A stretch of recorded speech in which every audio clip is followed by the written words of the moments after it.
sakit. Sup guys, Mekarak here. Ayun nga yung kagabing aksidente. Hindi na ako masyadong bumiyahe kasi nga 2 beses na ako nakakita ng aksidente. Yung una, truck, pangalawa siya. Ay, grabe yung nangyari talaga kagabi. Imagine, yung nangyari sa kanya, na hit and run siya. Tapos, ayun nga, yung cellphone niya hindi makita dun sa daan. Tapos, nabalian siya ng binte. Tapos yung kuko niya, ito, grabe yung damage, ito, ganito. Grabe yung damage na natamo niya, parang hindi na niya may ano. Pati yung leeg niya daw, sabi nung medic na dumating, parang may tama din daw, hindi niya masyadong maaning leg niya. Tapos, ayun nga, para sa mga kalalakihan pala na nagda-drive ng ano, medyo ingat talaga tayo, lalo na paggabi. Doon talaga sa ano, prone talaga ng aksidente yung ano eh, yung Kalayaan flyover na yun kasi medyo madilim guys. Plus, ang hirap tumawag ng ambulance. Nakiusap pa ako sa ibang mga rider nung time na yon na ganito nga.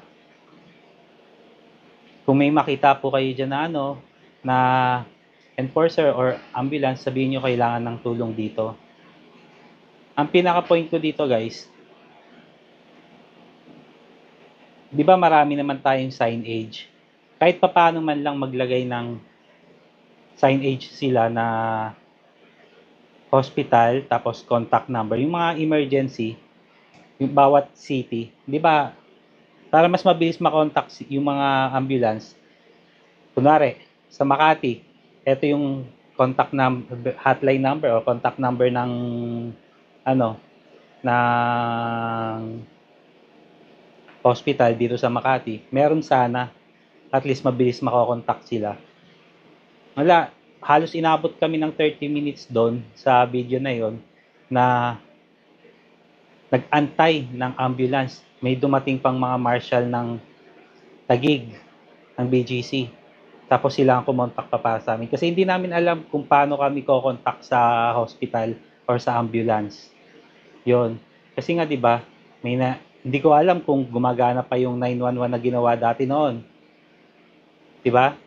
Eh medyo ako sinasabihan ako ni Sir Ronnie na tawagan daw yung asawa niya. Sa kasamang palad, medyo may konting quarrel sila na nangyari kaya hindi ko alam na ang hirap talaga. Tapos kinontak na din namin yung kamag-anak ni Sir Ronnie.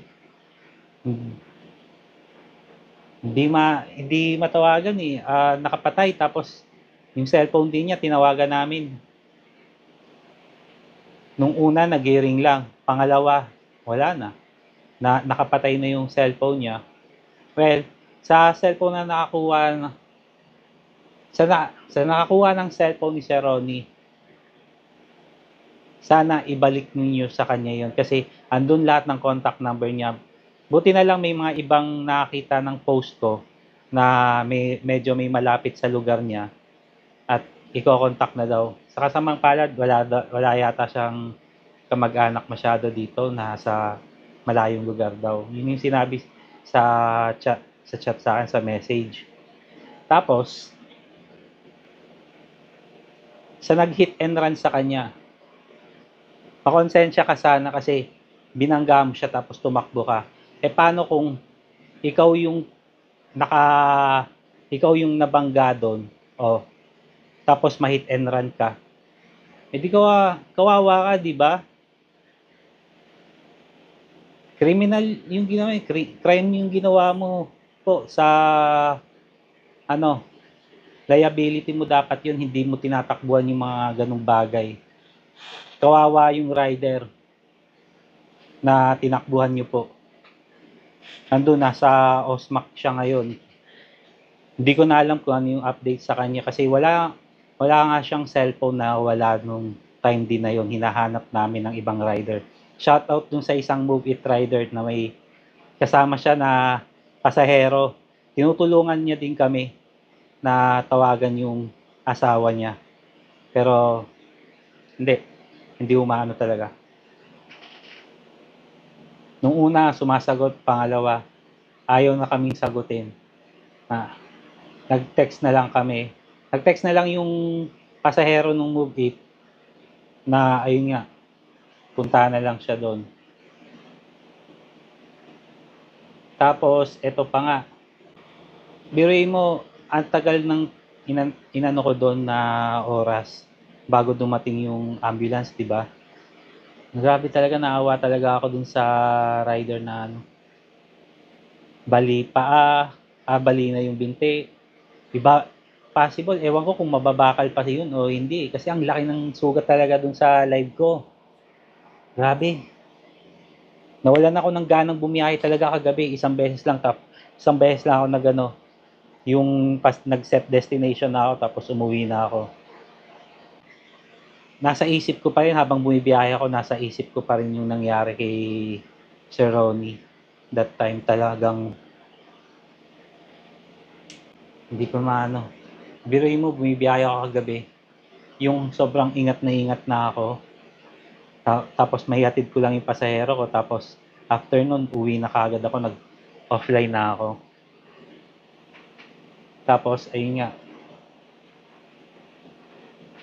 Dun sa asawa po ni Sir Ronnie, sana pinuntahan niyo lang po naman po siya. Sana siya, kung may di kayo pagkakaintindihan, kahit papaano sana pinuntahan mo kasi kung may mga nagustuhan ka naman sa side niya o may nagustuhan siya sa side mo, sana inisip mo man lang yun, hindi yung galit yung inaano mo kaagad sa kanya.